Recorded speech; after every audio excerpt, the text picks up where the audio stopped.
നമസ്കാരം. ഇന്ന് നമ്മുടെ കുട്ടികളിൽ സോഷ്യൽ മീഡിയ പ്ലാറ്റ്ഫോമുകളുടെയും മൊബൈൽ ഫോണിന്റെ അമിത ഉപയോഗം വർദ്ധിച്ചു വരികയാണ്. അതിനുള്ള പ്രധാന കാരണം എന്ന് പറയുന്നത് കോവിഡ് മഹാമാരി മൂലമുണ്ടായ മാറ്റങ്ങൾ തന്നെയാണ്. 2018 ജനുവരി മുതൽ 2024 നവംബർ വരെയുള്ള കണക്കുകൾ എടുത്തു കഴിഞ്ഞാൽ ആത്മഹത്യ ചെയ്ത 1750 കുട്ടികളിൽ 158 കുട്ടികളുടെ ആത്മഹത്യ എന്ന് പറയുന്നത് മൊബൈൽ ഫോണിന്റെ അമിത ഉപയോഗം മൂലമാണെന്ന് തെളിഞ്ഞിട്ടുണ്ട്. ഇന്റർനെറ്റിന്റെ അമിത ഉപയോഗം മൂലം കുട്ടികളിൽ വിഷാദം, ആത്മഹത്യാ പ്രവണത, മറ്റു പല മാനസിക ആരോഗ്യ പ്രശ്നങ്ങളും കണ്ടുവരുന്നുണ്ട്.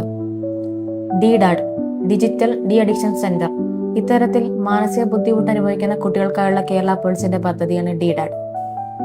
കുട്ടികൾക്ക് സുരക്ഷിതമായ സൈബറിടം സൃഷ്ടിക്കുക, അമിത ഫോൺ ഉപയോഗത്താൽ ബുദ്ധിമുട്ടുന്ന കുട്ടികളെ അതിൽ നിന്ന് മോചിപ്പിക്കുക എന്നതാണ് ഈ പദ്ധതിയുടെ പ്രധാന ലക്ഷ്യങ്ങൾ.